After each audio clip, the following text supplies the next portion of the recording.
Draft मतदाता सूची आ चुकी है। तो अगर आपने एसआईआर का इन्यूमरेशन फॉर्म भरा था, तो अब आपको इस ड्राफ्ट सूची के अंदर अपना जो नाम है ज़रूर चेक करना चाहिए कि आपका जो नाम है वो आया है या नहीं आया है। अगर नाम नहीं आया है तो उस केस में आपको इमीडिएट कुछ एक्शन लेने होंगे। इस वीडियो के अंदर आपको सारी इंफॉर्मेशन देने वाला हूँ, कैसे डाउनलोड करना है, कैसे आपको नाम को चेक करना है। सबसे पहले तो हमें अपना जो ब्राउज़र है वो ओपन करना है और यहाँ पर हमें सर्च करना है वोटर्स ईसीआई। तो हमारे सामने ऑफिशियल वेबसाइट आ जाएगी। इसका जो लिंक है हमने वीडियो के डिस्क्रिप्शन में और आपको पिन कमेंट के अंदर भी दे रखा है, जहां से भी आप डायरेक्टली इस पोर्टल पर आ सकते हो। अब यहां पर ड्राफ्ट वोटर लिस्ट अगर हमें डाउनलोड करना है तो इसके लिए यहां पर सर्विसेज के सेक्शन में एक ऑप्शन मिलेगा, डाउनलोड इलेक्टरल रोल। हम इसी ऑप्शन पे क्लिक करेंगे। अब हमारे सामने एक स्टेट की पूरी लिस्ट आ जाएगी। तो आप जिस भी स्टेट से हो, यहाँ पर आपको अपने स्टेट का जो नाम है वो सेलेक्ट करना है। यहाँ पर आप देखोगे कि जितनी भी स्टेट हैं, जैसे कि हम बात करें उत्तर प्रदेश, पश्चिम बंगाल, मध्य प्रदेश, छत्तीसगढ़, तमिलनाडु, राजस्थान, केरल, गुजरात, गोवा, तो इस तरीके के सारे ही स्टेट के नाम यहाँ पर आपको देखने को मिल जाएंगे। तो आप अपनी स्टेट का जो नाम है सेलेक्ट करोगे। स्टेट सेलेक्ट करते ही अगला स्टेप आएगा जहां पर आप सभी को ईयर ऑफ रिवीजन चूज करना है। तो यहाँ पर लेटेस्ट अगर हमें ड्राफ्ट सूची डाउनलोड करना है तो 2026 वाला जो ऑप्शन है ये चूज करना है। इसके बाद में रोल टाइप के सेक्शन में आना है। तो रोल कौन सा हमें डाउनलोड करना है, तो ड्राफ्ट सूची हमें डाउनलोड करना है। फाइनल लिस्ट आ जाएगी तो यहीं पर चेंज करके आप फाइनल लिस्ट को डाउनलोड कर पाओगे। तो हमने यहाँ पर एसआईआर ड्राफ्ट रोल 2026 सेलेक्ट किया है। अब इसके बाद में डिस्ट्रिक्ट आपको अपना चूज करना है। असेंबली कॉन्स्टिट्यूंसी के सेक्शन में आना है। तो जो भी आपका विधानसभा क्षेत्र लगता है यहाँ पर आपको सेलेक्ट करना है। इसके बाद में आप देखोगे कि हमारे सामने जितने भी पोलिंग स्टेशन हैं उनकी जो लिस्ट है यहाँ पर फेच होकर के आ चुकी है। लेकिन जैसे कि हम एक आम नागरिक है, हमें अपना नाम वोटर लिस्ट के अंदर चेक करना है कि शामिल है कि नहीं शामिल है। तो इसके लिए आपको पेज में नीचे की तरफ आना है। यहाँ पर जो पार्ट नंबर दिखाए गए हैं, जो पार्ट नेम दिखाए गए हैं, यहाँ पर आपका जो नाम है जिस भी पोलिंग स्टेशन के अंदर शामिल है, आपको यहाँ पर उसका जो पार्ट नंबर है वो फेच करना है। तो वर्तमान की हम बात कर रहे हैं, तो जहाँ पर आपको इन्यूमरेशन फॉर्म मिला था उसका जो पार्ट नंबर है वो आप यहाँ पर देखोगे। यहाँ पर स्विच करने का ऑप्शन दिया गया है, क्योंकि एक पेज पर आपको 10 ही रिकॉर्ड दिखेंगे। तो आप इस तरीके से नेक्स्ट की टैब पे क्लिक करोगे तो अगला जो पेज है इस तरीके का आ जाएगा। यहाँ पर भी नाम नहीं दिखता है तो थर्ड पेज पर जा सकते हो और फोर्थ पेज पर जा सकते हो। यहाँ पर हमारा जो पोलिंग स्टेशन है मिलने के बाद में इसके आगे टिक करना है। एक चीज़ बता देता हूँ, कुछ जगहों पर ऐसा है कि एक से ज़्यादा पोलिंग स्टेशन होते हैं। तो आपको अगर आपके केस में 3 या 4 दिख रहे हैं तो सभी को आपको सेलेक्ट करके उनकी लिस्ट डाउनलोड करना है, क्योंकि हो सकता है आपका जो नाम है किसी दूसरे पोलिंग स्टेशन के अंदर हो। तो अगर आपको अपना पार्ट नंबर पता है तो डेडिकेटेड उसका डाउनलोड कर सकते हो, नहीं पता है तो आपको सारे ही टिक करके डाउनलोड करना है। जैसे कि मेरा जो पोलिंग स्टेशन है यहाँ पर मिल चुका है। हम यहाँ पर इसके आगे जो टिक करने का ऑप्शन दिया गया है इस पर टिक करेंगे और डाउनलोड करने के लिए यहाँ पर हमें कैप्चा कोड ये जो दिखाया गया है ये कैपिटल में है, अगर स्मॉल में है तो सेम वैसे ही आपको फिल करना है। और इसके बाद में डाउनलोड सेलेक्टेड पीडीएफ इस ऑप्शन पे क्लिक करना है। फ्यू सेकंड आप वेट करोगे। तो आप अगर कंप्यूटर से कर रहे हो तो उसके अंदर या फिर मोबाइल फोन से कर रहे हो, दोनों के अंदर यहाँ पर ये जो फाइल है डाउनलोड हो जाएगी। आपको यहाँ पर इसे सेव कर लेना है।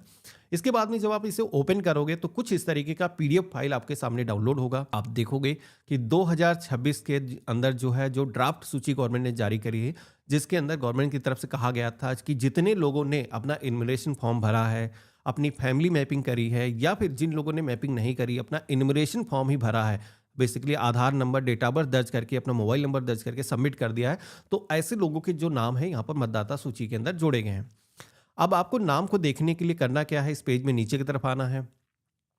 यहाँ पर जितने भी मतदाता इस पोलिंग स्टेशन के अंदर हैं, पुरुष कितने हैं, महिलाएं कितने हैं, यहाँ पर नंबर आपको देखने को मिल जाएंगे। और इसी के साथ में आप सभी को यहाँ पर उनका नाम दिखाया गया है, उनके पिता का नाम क्या था, उनका वोटर आईडी कार्ड क्रमांक नंबर क्या है, वो यहाँ पर सारी इंफॉर्मेशन आपको देखने को मिल जाती है। तो यहाँ पर इस तरीके से मल्टीपल पेजेस आपको दिखते हैं। तो इस पेज में स्क्रॉल करना है, आपको अपना परिवार देखना है, साथ ही में आसपास में आपके पड़ोसियों के जो नाम है जहाँ पर दिख जाते हैं उसी के पास में आपका जो नाम है देखने को मिल जाएगा। तो यहाँ पर अगर आपका जो नाम है ड्राफ्ट सूची के अंदर अगर आ गया तो आपने अपना जो इन्यूमरेशन फॉर्म है वो भरा था, बीएलओ की तरफ से या तो भरवाया होगा या फिर आपने खुद से भरा होगा। अगर आपने फैमिली मैपिंग करी है तो अब आपको कुछ भी करने की ज़रूरत नहीं है। फाइनल जो लिस्ट आएगी उसके अंदर भी नाम आपका आ जाएगा। इन केस अगर आपने फैमिली मैपिंग नहीं करी है तो ऐसे लोगों को गवर्नमेंट की तरफ से कहा गया था कि ये जो ड्राफ्ट सूची आएगी इसी के साथ में एक नोटिस आने वाले दिनों के अंदर जारी किया जाएगा, जिसमें कि जिन लोगों ने फैमिली मैपिंग नहीं करी है तो उनको कोई ना कोई दस्तावेज देना होगा कि क्यों आपका जो नाम है मतदाता सूची के अंदर रखा जाए। जिन लोगों ने फैमिली मैपिंग कर दी यानी कि मम्मी-पापा की जो डिटेल है, उनका जो एसआरएन नंबर वगैरह दर्जा था, वो डाल दिया है, तो अब आपको कुछ भी करने की ज़रूरत नहीं है। लेकिन फाइनल लिस्ट जब आएगी, तो उसके अंदर आपको अपना जो नाम है, वो चेक ज़रूर करना है। तो फाइनल लिस्ट कब आएगी? तो देखो अभी क्या हुआ है, वैसे तो गवर्नमेंट ने जो 12 स्टेट के अंदर एसआईआर का काम शुरू किया था, तो साथ ही में हर जगह की जो लिस्ट है वो आने वाली थी, लेकिन कुछ स्टेट के अंदर एसआईआर का जो इन्यूमरेशन का फेज है वो डिले हो गया था। जैसे कि खास करके हम उत्तर प्रदेश की बात करें, तो दिसंबर 31 को जो ड्राफ्ट सूची है वो आने वाली थी, लेकिन इस डेट को गवर्नमेंट ने आगे बढ़ा दिया था। जनवरी 6 को ड्राफ्ट सूची जैसे कि जारी की गई है। तो अब जो फाइनल मतदाता सूची जारी होगी, जिसके जरिए आगे फ्यूचर में इलेक्शन के अंदर मतदान होगा, वो जारी होने वाली है मार्च 6 को। तो यहाँ पर फाइनल लिस्ट जब आ जाएगी, उसके अंदर नाम आ गया, तो फिर आपको कोई दिक्कत नहीं। लेकिन ये जो फेज चल रहा है, अगर आपको नोटिस मिलता है तो उसका जवाब देना है। बेसिकली कुछ लोगों के केस में एक दस्तावेज देना होगा, अगर आपकी एज ज़्यादा है तो एक ही लगेगा, अगर आपकी एज कम है तो 2 लगेंगे, कुछ लोगों के केस में 3 दस्तावेज भी देने की ज़रूरत होगी। तो गवर्नमेंट की 13 दस्तावेज की लिस्ट है, जो कि मैं यहाँ पर स्क्रीन पे आपको दिखा रहा हूँ। इसमें से डॉक्यूमेंट देना है, और ये खास करके उन्हीं लोगों को करना है जिनको नोटिस आता है। बाकी के लोगों को अगर नोटिस नहीं आता है तो कोई दिक्कत नहीं है, आप सभी लोग इंतजार करोगे और फाइनल लिस्ट आएगी, उसके अंदर आपका जो नाम है वो आ जाएगा। अब यहाँ पर एक कंडीशन और हो सकती है, हो सकता है कुछ लोगों का जो नाम है इस लिस्ट के अंदर ना आया हो। ऐसा अगर आपके साथ में हुआ है, हो सकता है आपने इन्विटेशन फॉर्म भरा था, सबमिट किया था, लेकिन बीएलओ ने सबमिट नहीं किया, कोई भी एरर हो सकता है। तो ऐसे लोगों को क्या करना है, फॉर्म नंबर 6 भरना है नया नाम जोड़ने के लिए। जो भी वैलिड मतदाता हैं उनका नाम जोड़ने के लिए अभी गवर्नमेंट ने फॉर्म नंबर 6 के अंदर करेक्शन कर दिया है, जहां पर भी आपको एसआईआर का जो डेटा है वो दर्ज करना होगा। जब तक इन्यूमरेशन नहीं हुआ था तब तक आपने देखा था कि मम्मी पापा की कोई डिटेल खास करके दर्ज करने की जरूरत नहीं होती थी, आपका जो वोटर कार्ड है जनरेट होता था। लेकिन अभी क्या हुआ है कि उसके अंदर भी मम्मी पापा की जो डिटेल है आपको दर्ज करनी होगी, तभी आप सभी का जो वोटर कार्ड है वो बनेगा। तो ये था कंप्लीट इंफॉर्मेशन। इस तरीके से आप सभी लोग अपना जो ड्राफ्ट सूची है डाउनलोड कर सकते हो।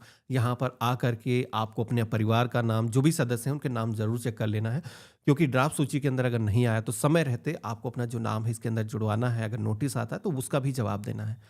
बाकी मैं समय समय पर आपको अपडेट देता रहता हूँ, जो भी अपडेट आएंगे इससे रिलेटेड। तो चैनल पर अगर आप नए हो तो सब्सक्राइब कर लेना। हम मिलते हैं ऐसे ही एक नए वीडियो में, तब तक के लिए गुड बाय, जय हिंद।